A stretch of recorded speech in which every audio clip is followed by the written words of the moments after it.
Compression can be one of the hardest things for a beginner to not only learn, but also hear. Sometimes opening a compression plugin can be so confusing that it just halts all of your progress altogether, and trust me, I have been there. Welcome back to Beginner Basics, the series where I teach you the core fundamentals for metal mixing.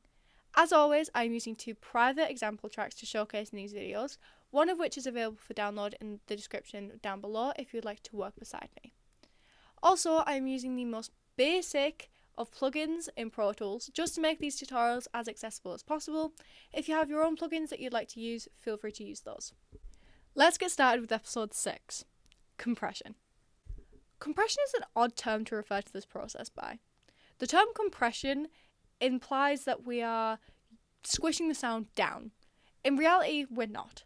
What we are doing is taking the sound and pushing it further back or bringing it closer forward in the mix. This goes back to what we've been talking about in the last 2 videos about having a focus in your mix. However, we are now looking at it from a much wider scale. In fact, we are going to look at it from this scale.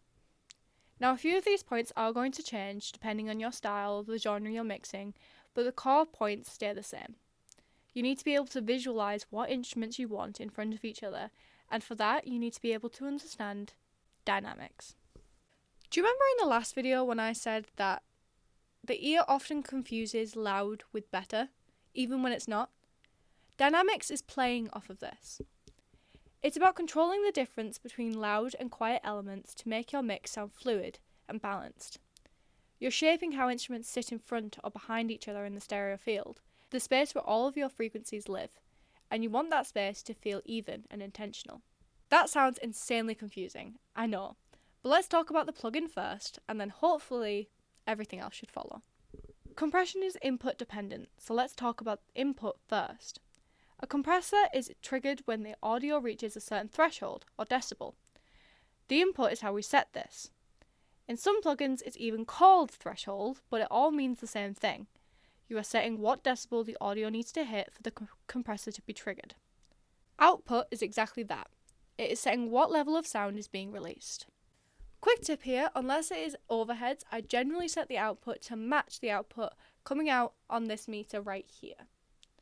You can check that by bypassing the plugin on and off by clicking this button.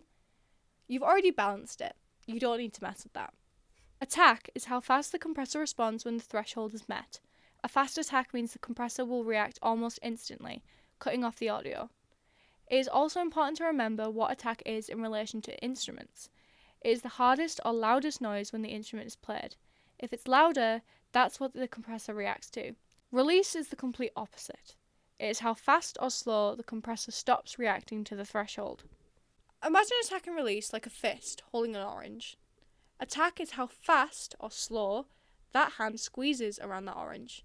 Release is how fast or slow that hand lets go of the orange. Ratio is how much gain reduction the compressor is applying.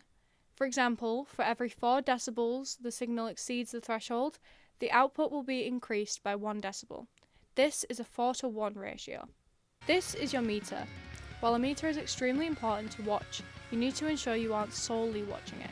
It restricts what you're doing, and if you get caught up on the meter, then you often lose sight of the sound that you're actually listening to. So, really quickly, we're going to be talking about parallel compression. Now, parallel compression is not by any means a beginner technique. However, it is extremely important to know, and I highly recommend learning it as soon as possible. Parallel compression is using an auxiliary to process a completely separate level for compression of a large amount of tracks. For example, drums or vocals, that generally need compressed in the same manner. Then you have the ability to mess with the wet, processed signal and the dry, the unprocessed signal, to determine what you like best. I hope this video wasn't too confusing for you. Compression is a tricky one and a lot goes into one small process, but experiment with it, play with it, and use your ear to determine what instruments need what. Got a snare? It's got a loud, harsh attack of a crack and a long ring after it. So you need a slow attack for that crack and a faster release to account for that ring. I have another cheat sheet in the description for compression. I hope you all enjoyed the video and tune in next week for a full rundown on effects.